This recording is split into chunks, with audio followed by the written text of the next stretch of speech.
Welcome all. We're back for some more. For those who don't know, it's the Dojo Show. I am your host, Sensei Marv, here with another week of martial arts talk. This week, I am very, very, very excited to bring to you a good brother of mine, a good friend, who is going to speak about combat Sambo. So if you are not familiar with combat Sambo, you want to tune in. You're going to get an education today. Today's video is being brought to you by the Oak City Open Karate Tournament, taking place Saturday, March 15th, 2025 at the Carolina Pines Community Center in Raleigh, North Carolina. Oak City Open is a premier martial arts competition that brings together karate practitioners of all ages and skill levels. This annual event features categories in kata forms, kobudo weapons, and jisin kumite, full contact sparring.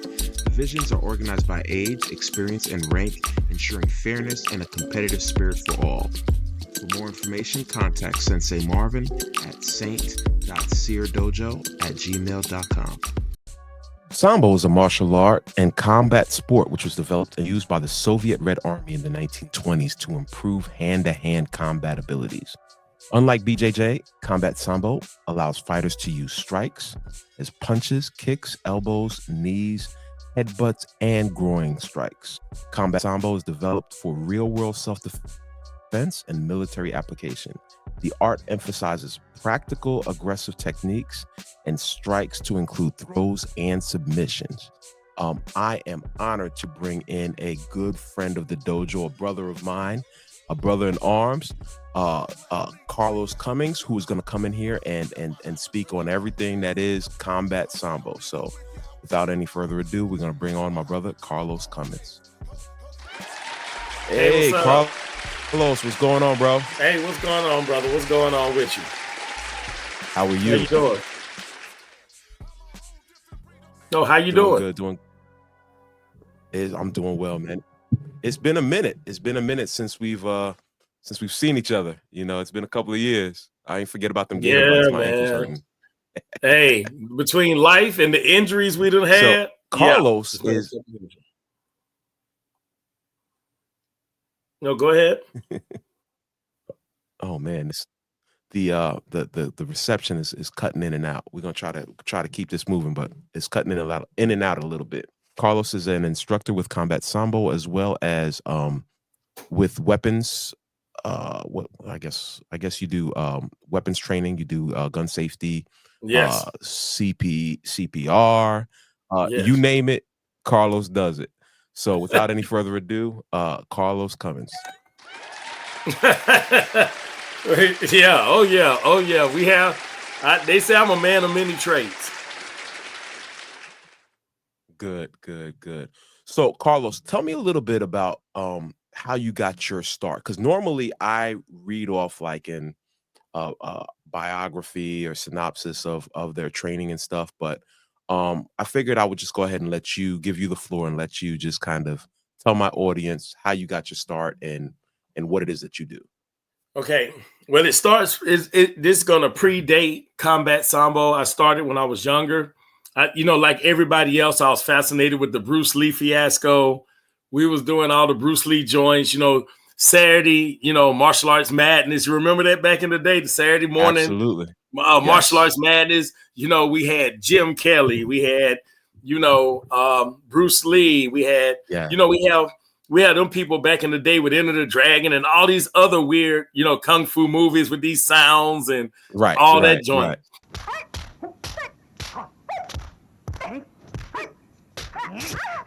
So, I'll watch them, you know what I'm saying? And, kids like us, all I knew was Jim Kelly back in the day. You know how that ran. We just had Jim Kelly. I didn't know it was some more black or African-American martial art guys out there until I started seeing, remember the black Bruce Lee? Yep. Remember him and all that? I didn't know them guys was out there because I was so fascinated with Bruce Lee itself. Like, oh man, he was the man. So I started martial arts. Then, I used to go around like everybody else, look at the moves on TV and try to do them. You know how this joint go. This is the early 80s. Early 80s, 90s, So I started when I seen them. Then I seen Jim Kelly, you know, and then my grandmother, my great grandmother, my grandmother, you know, well, not my grandmother, my great grandmother, her mother. She started me and, you know, saying I can do martial arts and stuff like that. That's how I really got into it at a young age. Okay. Then, because I'm going down some nostalgia right quick. Then I start seeing the Victor Smiths. You know who Victor Smith is, right? The old martial arts guys, the one that did the punch and hit Bruce Lee. Okay. Victor Smith. Yes. Victor Smith and all those guys. And I started learning about them. Like, you know, I was trying to do Taekwondo and stuff like that, even though there's nothing wrong with it. It's just, you know, I was a heavy set kid. Right. I was a chunky ass, you know what I'm saying? I was a heavy set kid, you know. So, you know, you're not gonna be doing 360 kicks in the air. Yeah. Oh, I wouldn't. My leg wasn't going above your waist. It wasn't going above your waist. I was a fat ass. You know what I'm saying? So, you know, I'm just telling you the truth.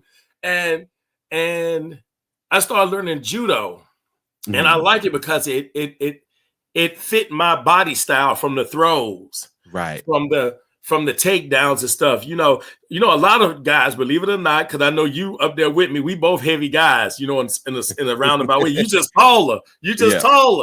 Yep. And you know, for being not as more agile, because you know, like I said, we're big guys. Judo was the thing for me because I could grab you and throw you. Right.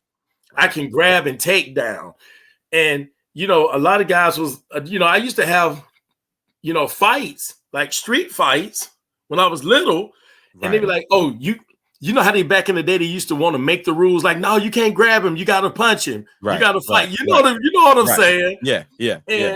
And I used to try to grab him like every other heavy set kid did, and I used to try to throw them. You know how we are, pick them up, slam them, stuff like that. But when I got in judo, I was like, oh, this is easy. Right. You know, he's swinging. If I shoot in and grab him, if I close the distance, I can throw him. So I fell in love with the grab aspect of my grandmother, my great grandmother. She pushed me. You know what I'm saying? She pushed me to where I needed to be. You know what I'm saying? I'm not saying I was there all the time, because I wasn't. You know, it's a story behind it. But she pushed me to where I need to be. You know, she raised me. You know, my mom was there, but she raised me to say, you want to play football? Play football, if that's what you want to do. But think about what you want to do. You know, I didn't have, I'm probably like you and every other African-American kid or black kid or whatever they say these days. Everything has a name to it. You know what I'm talking about? Everything has a name to it. Right. Yeah. So it's, I ain't have like a super great childhood. Just like, you know, I can come on here and tell that story, but what I did do when my grandmother died, I went to Tuskegee Job Corps. Okay. I went to Tuskegee Job Corps Center first. After she passed, my mother got me into it because me and my mom, we was good, but it wasn't like my great grandma, because she had my back. If that makes any sense. Absolutely. So when she passed, I went to Tuskegee Job Corps. God, it's still like I'm telling a life story to you know, on 60 Minutes.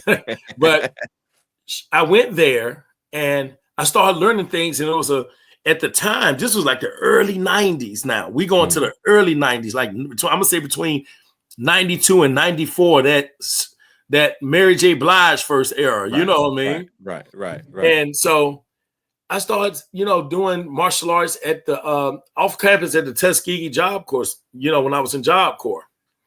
So what part did you find at that point? Yeah, that's what I'm saying. When I got there, I just, you know, I was believe it or not, dude, I was going to Job Corps because I left high school early because I didn't have a good really childhood, you know. Right. And me and you know, my mother was you know, she was kind of abusive. You know how the moms back in them days were. Yeah, they do what they can with what they have, and it may not have been the right way, but it may not have been the right way. Right. Don't get me wrong, and you're right. It may not have been the right way, but see, they was doing what they was taught. Right. and how they was getting beat and how was they, you know what I'm saying? Like the extension cord era, anything I grab, I throw at you era. Right. So, but I left and I left my brother behind. Well, he was a baby then at that time, you could say. And I left my sister behind and I went to Job Corps. Right. And I started training martial arts there. I'd go off campus, train with a couple of the guys. They were just, I'm gonna say, hybrid trainers, similar to what mixed martial arts is now. Yeah, but they was in there, doing joint locks and throws. It wasn't a really big deal. I wasn't in the atmosphere I was before, where it was formal training. Right. And when it came to that, it was like I was just doing something to keep me from getting in trouble. You know what I'm saying? I went to Job Corps. I stayed on the dorm and campus and stuff in Tuskegee. I crossed over from Job Corps to Tuskegee University itself. I was going to be a nurse. Wow. I still got the papers. My wife will tell you, I still got the papers and all. And as funny as that seems, I could see you as a nurse. I could see you as a good nurse. No, you can't. No, don't you ever say that. Watch it. Hey, Rika. He said he can see me as a nurse. My wife's gonna kill me because she's a nurse. She's gonna be like, "Oh no, he ain't." But she said, but after that, I'm taking you down memory lane, okay?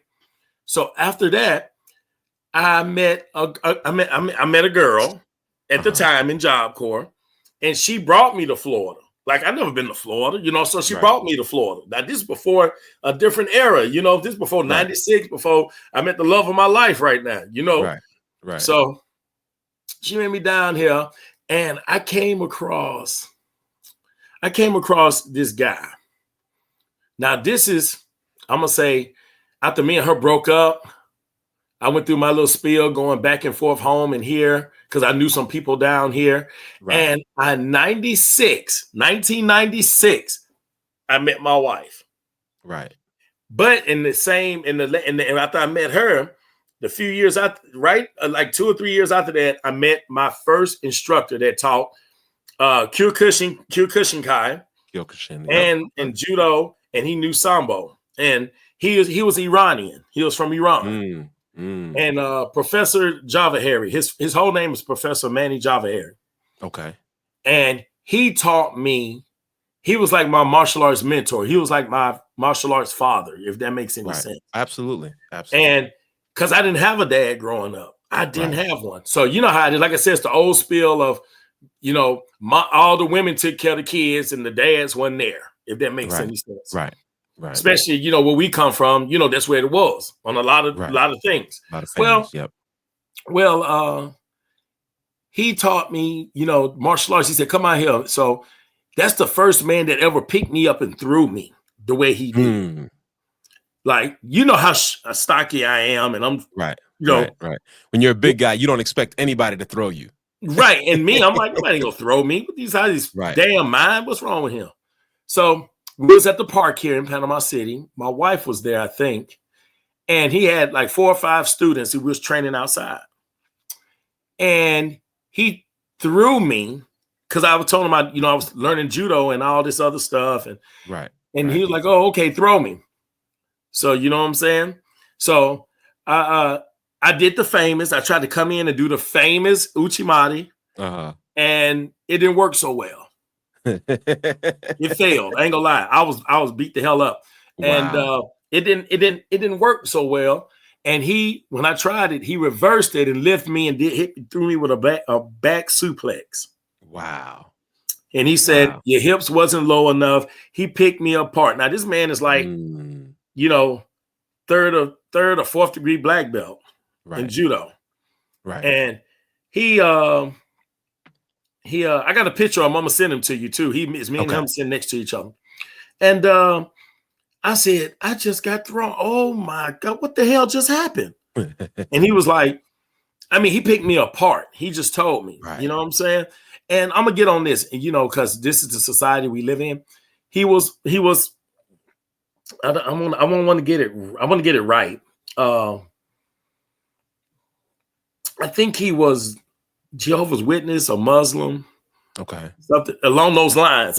He taught me a little bit about things in life. Right. Right. You know, he didn't just push one concept of religion. He didn't do none of that. It was all about, what are you going to do with your life?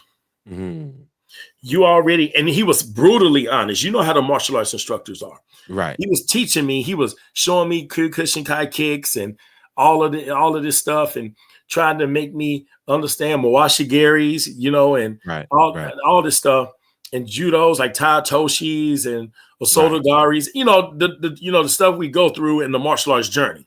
Right.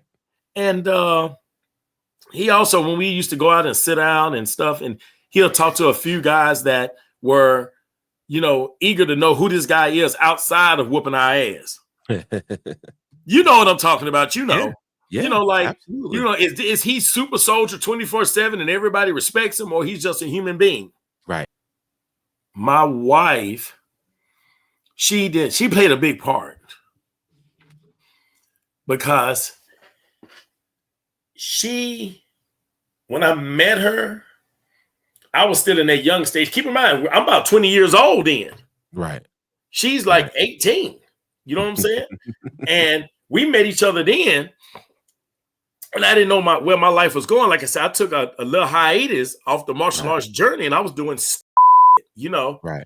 And she came in, you know, all quiet, and she was that librarian with the glasses on and stuff, and we just kicked it off. We was friends for a month or two, and then, you know, I asked her, "You gonna be my girl or what?" You know, that's the backstory. You know, long time ago. But she seen some in me that I didn't. Right. And I told her I wanted to, you know, do martial arts. She let me. I did martial arts. She, you know, I did it. I went out. I did it and stuff. And she understood that while she was trying to get herself together. Right. You know, I'm focusing on this martial arts journey with this man. Right. And when we did that, he was teaching me, you know, the culture and ways of. We went to his house. He had the thing laid out like similar to, like, you know, what Muslims do and stuff. And mind you, I'm not Muslim. I'm not. It's just he showed me their time, and he also showed me about how life is, how you need to get yourself together. You know, we already got one stripe against us, you know, and he was telling me that, because think about it, he's, you know, from the Holy Land, Muslims and stuff. And, you know, Americans over here, I don't take too kindly to them. And he was like, and you're an African-American man, Carlos. And, you know, they looking at you as you got one stripe against you, Carlos. And you got to work twice as hard just to let them see you. Does that make sense? Absolutely. And when I learned that, and he was training me on my journeys and stuff, so around, you know, I already had my first degree black belt from him. Came back and got, you know, my second, and we kept going up the ranks from there. And he told me, he said, get as much as you can. What I've learned, he said, get as much certificates and degrees outside of martial arts that you can, to let them know that you're here. Right. So I said, okay. So I wanted to start my own martial arts school. He had to go back. He was traveling too. So he went back to Poland, or he went somewhere to Turkey, and he stayed there for a little while. He was going back and forth doing something, I don't know. And I said, I'm going to keep this martial arts journey up. I'm going to keep it up. So now, let's fast forward to like 19. I think this was, let me see, me and my wife started. She was a travel nurse, because we traveled. It was before 2002. I started renting my little space at a martial arts school. Okay. Now here we go. Now, martial arts school. Well, I rented my space from this guy named Steven. You know what I'm saying? His name was Steven Lustig. He was like a 5th, 6th degree black belt in Kempo karate. Okay. He let me get a little space. So I started my own school. That's how everything manifested. Right. I started my own school there. I paid him, rented a space from him, you know, A, B, and C. And he started teaching me, you know, certain things about Kempo karate. Wow. Okay. You know what I'm saying? Right. And I liked it. You know what I'm saying? It's like, you know, I liked it. I knew what I had a degree in, but his was just as good too. That's Kempo karate. You know what I'm saying? Right. So I was like, okay, show me this, and I show you how to grab somebody here, and he know how to grab and trap. You know how it is. Right, right. Well, I did that, start bringing people in, because at that time here where I'm at in Panama City, Florida, I was the first one to do it. Right, right. Like, right. everybody, I was the first one to do it. I was younger. My bones could heal faster then. You know how this shit runs. And, I started gaining my name for myself. I started getting a name for myself. Right. I started competing in grappling tournaments and stuff like that and winning them. I lost some. I'm going to tell everybody out there that watches my boy right here, the dojo, you going to win some and you damn sure going to lose some. Absolutely. That's part of so life. So don't think because you see my boy. Let's correct it.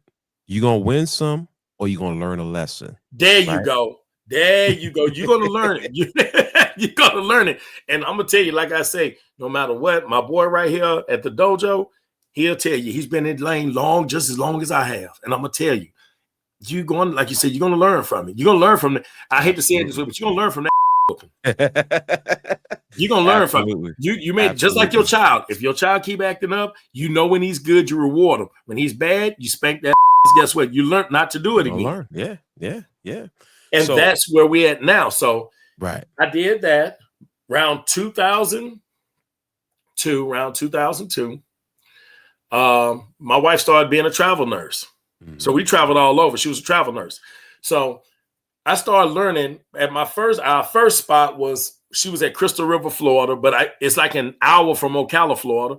I started learning, a little bit more about Brazilian Jiu-Jitsu. I mean, I knew about it because Judo is right there. It's hand in hand. Right. Well, I started learning over there. Bill Bartlett, God bless his soul. He passed away here like a few years ago. Okay. He was down there. I trained with him and Chris. Was it Chris Diaz? I don't want to get the names wrong, but I remember Bill because he's still on my Facebook page.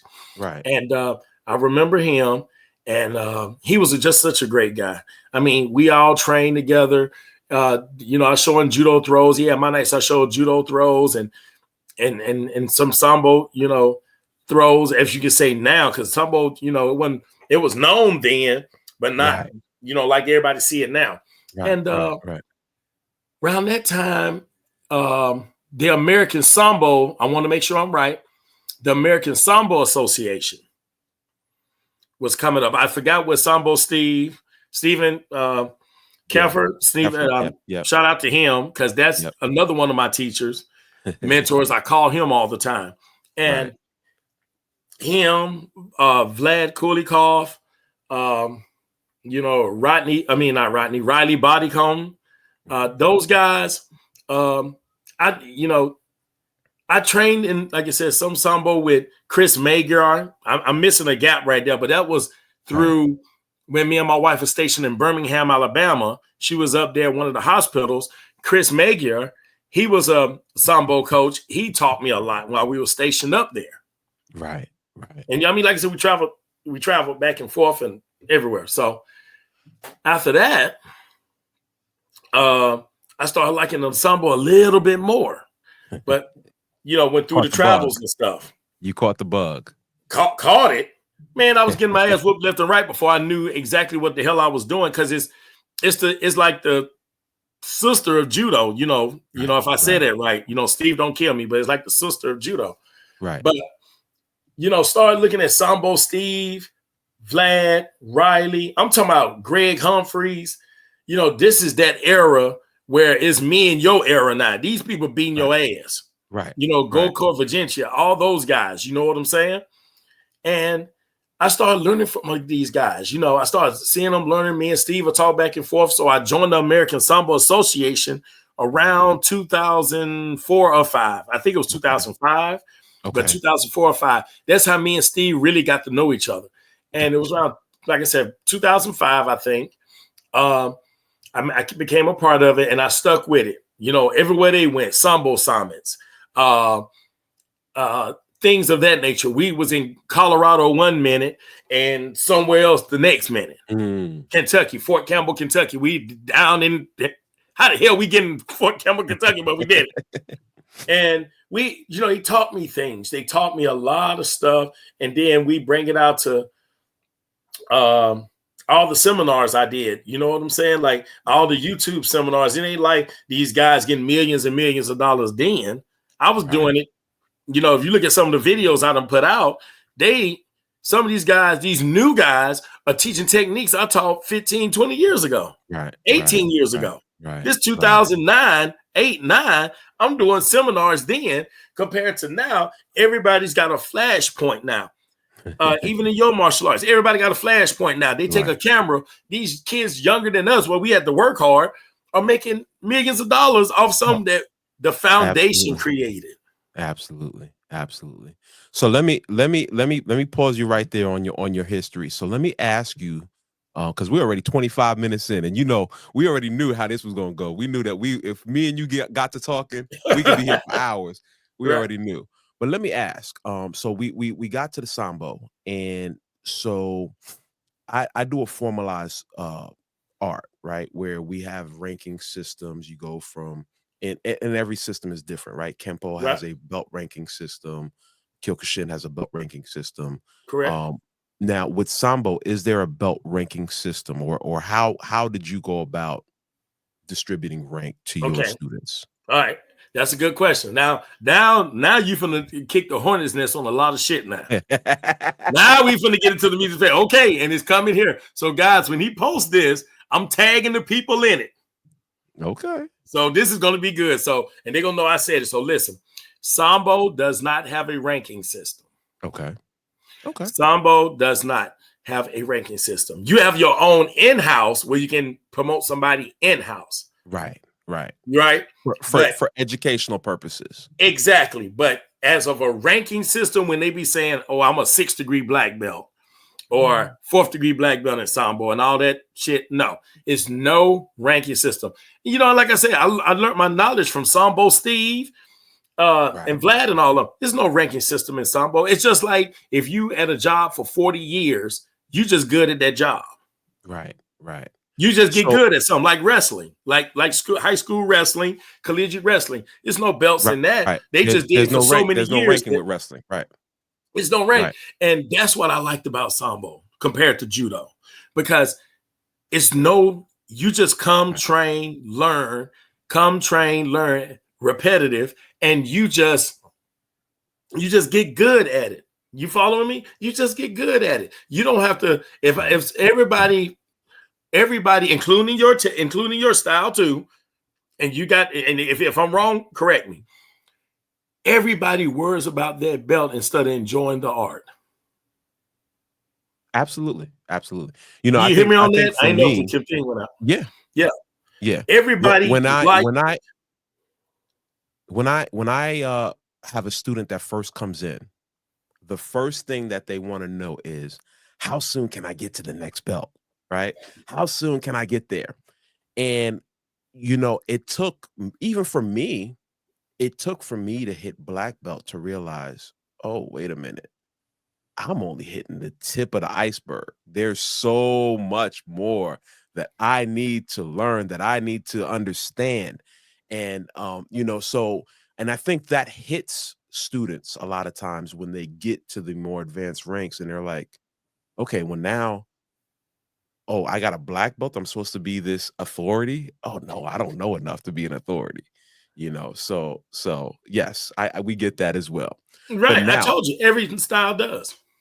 But my question is, with the fact that there's no ranking system within Sambo, how do you preserve the authenticity of the art? Because I've seen what you do. You are incredible, right? And I mean, I'm not trying to toot your own horn. Like, I'm sure you've forgotten more stuff than a lot of people out here that may profess to be Sambo experts know. But how do you maintain the authenticity of the art? Well, that's a good question, because you got to keep it structured where, okay, this is it. And I can't, because there's no belt system, and this is the way I look at it. And remember I told you when I was telling you the story of how I got to this point, one guy in Kempo Karate, that was Stephen Lustig, he told me this. and it makes sense. It will make sense to you too, because it relates to you as well. He said one day he walked in and he said this guy or whatever, he was telling the story in his class, and I kept it till this day. He said a student walked in and seen his teacher in the mirror. Mm-hmm. And he was doing a form, just one form. You see what I'm doing? Just Right. one form. And, you know, the student, he said, wait a minute, we know that form. He said, I don't know why old sensei or instructor or professor is doing this form. Right. He said, Sensei, why are you doing this form? He said, I finally think I got it. You get it, didn't you? Absolutely. You get it. Absolutely. And he said, finally think you got it. He said, I finally think I'm got it. He said, but you're more advanced. He said, it doesn't matter. He said, this is part of keeping the tradition. Right. Block, keeping the tradition. Because I try to keep it as simple as possible as how I was taught. Right. And it ain't gonna lie, a lot of people try to add names. You know how they add names to a technique that's been out for 1,000 years, like the seat belt, the chicken wing. And I'm not knocking who does that. I'm not. That's what you want. That's your selling gimmick. So be it. I'm not a perfect person to say what's good for you is good for the gander. Whatever. I'm not that person. But what I'm gonna say is this: the tradition part of it. If you lose that, and I try to stay in tradition part of it. I try to, and try not to deter to say, sell my soul to say, hey, I'm going to join this and I'm going to add another name to it so I can get more students in. The tradition, the people that's in tradition like me, you, like I tell some of the Sambo guys, the Bushikin guys, you notice this, a lot of the tradition that you try to keep tradition, keep the art alive in its rarest form, you don't have a lot of students. Right. Yeah, you struggle. You don't have a lot of students because it's traditional. It's not what's flashy. It's not what's flashy. Hip. It's not what's hip. It's not what's new, right? There you go. That's what everybody wants. Everybody. And it's funny you say that because when I started on this journey, and that's about 13, 14 years ago, I started my studio. I said that I was a dinosaur because nobody wanted to study traditional arts. Right. You know, and I don't knock MMA, I don't knock anything else, but you know, the time for traditional arts had passed, you know, so it's like everybody viewed karate as a kid's activity. Right. You know, if you were an adult, you went to a BJJ school, you went to this, you went and you did some MMA because that was what was chic. And I was like, well, what I'm doing is a little archaic, but I'm passionate about what it is that I want to do, and I did it. And here we are 13 years later, 14 years later, I'm still here, you know. Right. Yeah. I'm not 500 students deep. You know, every month I question why are we still doing this. As you know, we've had these conversations offline. We've talked a long time about why we keep doing this. Right. We're not making money out of this. We do it because we love it. Like the surgeries you just had a surgeries a few years ago. Me and you was talking about it. You had just got out of surgery. You couldn't even stand. Yeah. You know, I done had surgeries and stuff, and we did it for the art. We didn't do it like what is it? Real martial arts, you show respect at. You bow, you show respect. You learn the katas. You learn the who's the uki and who's not, and testing and stuff. These days, a lot of these guys now with MMA and stuff, it's more of who's gonna bully who, or who's the most flashiest. Who nobody wants to train no more. They train. I'm not saying they don't, but they train like they don't have no tradition anymore. Yeah. And you know, I want to say something because when I first got introduced to Sambo, right? You were at a spot in Wilson, I think. There was a seminar, and one of my karate friends was like, man, you need to go check out this guy Carlos. He's awesome. You're gonna love him. And you know, I'm a striker. I never had been out there, and I don't know if you remember when I went out there. It was a crew. I can't remember what his last name and Jason. Was. It was Jason. Jason. Yes. Yeah. Jason Cottrell. Cottrell. Yeah. Yes. I went out there and not knowing what to expect because I had heard of Sambo, but I had never experienced Sambo. Right. And the amount of training that I got, the traditionalism, the respect, it was just incredible. You know, to the point where I had to bring you to my dojo, remember? So it's just Yeah, like, yeah. Look, don't flatter me like that. I'm just a man like you. I'm an old man like you. Now we old dogs. but this is the thing. When you do something authentic, when you do something good, it's recognized by your peers. Right. You know what I'm saying? So the fact that me as a striker went out there and I was able to learn stuff and I was able to say, you know what? This is something that I want to learn more about Right. speaks volumes to you, because the experience that I've had when I've talked to other martial artists is, you know, they'll go do something and then they got injured and they got to go have surgery because they done tore something in their stomach because somebody was bullying them. I didn't get any of that there. There was no ego. You know, I was getting tapped out by girls. Like, it was just, Yeah. you know what I'm saying? Yeah. And it was humbling. It was like, okay, well, this is great. Like, I want to do this, you know? So Right. that just speaks to who you are as an instructor and to what Sambo is, you know? I like to bring out arts and I like to talk about arts, but it's also a thing about arts. You know, I respect all arts, but there's, you know, certain people that I want to definitely talk and highlight. And you see, I got the CCS in the back, you know, so like, You you know know I'm what it messing is. with my wife. I'm messing with my wife. Hey, honey, I got my friend on here. He got my shirt in the back. Oh, she ain't can. She ain't can. I'm just messing with you. She ain't can. You done made it. You done made it in the world. Huh? What she said? What you say? Tell her again. You done made it in the world. You got the CCS in the back. Yeah, all of this logo. Thanks, man. All 5 of my listeners will Shut up. Oh man. You wild, all right, man. let's get back focused. All right, so Carlos, Go ahead. so you already touched on this, but can you tell me a little bit about what is the difference between combat Sambo and BJJ, or combat Sambo and, you already spoke about Judo, so Okay. you could tell me the similarities and where they differ. All right. Well, all right. Well, we'll start with Brazilian Jiu-Jitsu. They both kind of the same, kind of. It's just that Sambo, Brazilian Jiu-Jitsu is more of a grappling art. You know, I don't want nobody out there crucifying me for it, but Brazilian Jiu-Jitsu is more of a grappling art. Sambo has more striking to it, Right. striking, throws, you know, Sambo wrestling in the name. It has more of that to it. Like, it's more stuff to it, because if you ain't noticed, if you go through some of Sambo Steve stuff, and him been the way, I'm talking about blow me out the water. Right. Steve and, you know, all these other guys, Vlad, they done did other tournaments that implemented Sambo. Like, one time I seen Steve with, I forgot the vest he had on. It was like a white vest. He was in a competition. He threw this guy. It was amazing.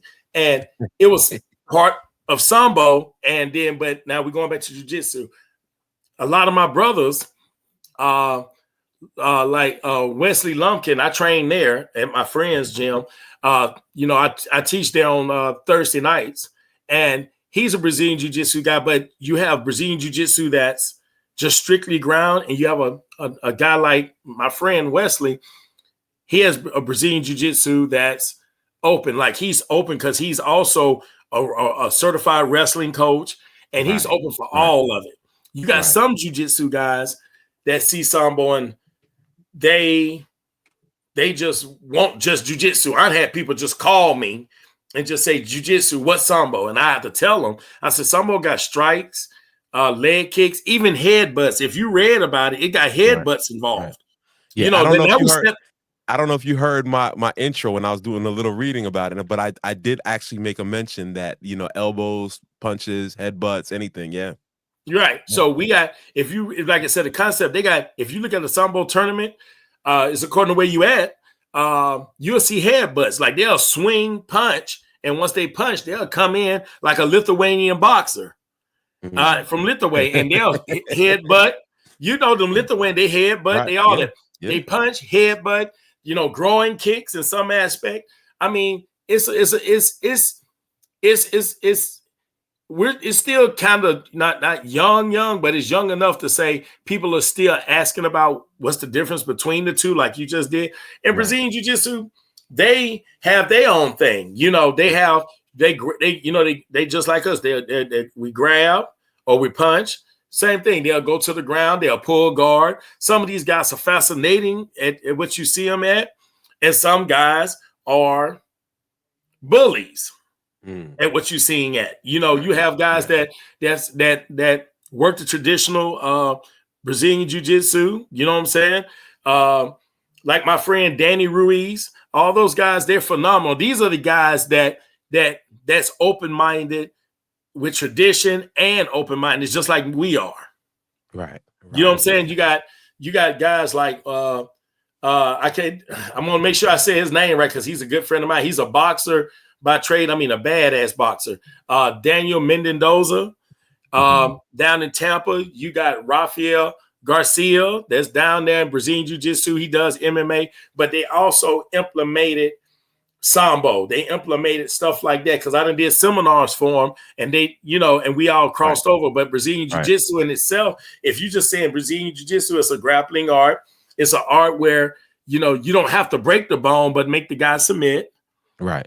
And stuff like that. That's why it works so well in MMA and stuff. But now I'm a toot our horn.